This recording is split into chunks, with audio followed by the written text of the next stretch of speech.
बात बुझेला भर ऐसा बात बका हाँ हो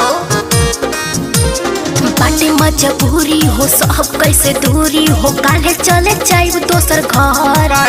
इहे न्योता देतानी तोहे यार प्यार काले चली आईहा हो नैहर वाला यारवा के भूलाई जइहा हो जानू भद्रा वाला खाई के मोटाई जइहा हो जानू नैहर वाला यारवा के भूलाई जइहा हो जानू भद्रा वाला खाई के मोटाई जइहा हो जानू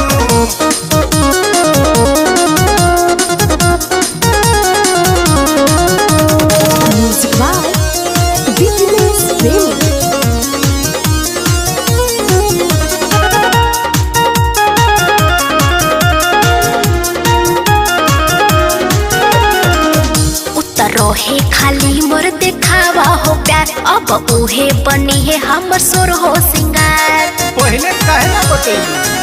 उतर रहे खाली मोर देखावा हो प्यार अब उहे बनी है हमर सोर हो सिंगार हम ना जनल चल जइबू हो आई से बदल जइबू हो जब तक रही तो ही आस खास जन्म चले गइल हो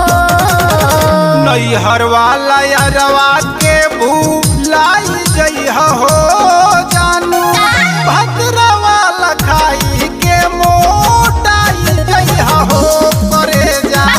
नैहर वाला यारवा के भूलाई जइहा हो जानू भद्रा वाला खाई के मोटाई जइहा हो करे जा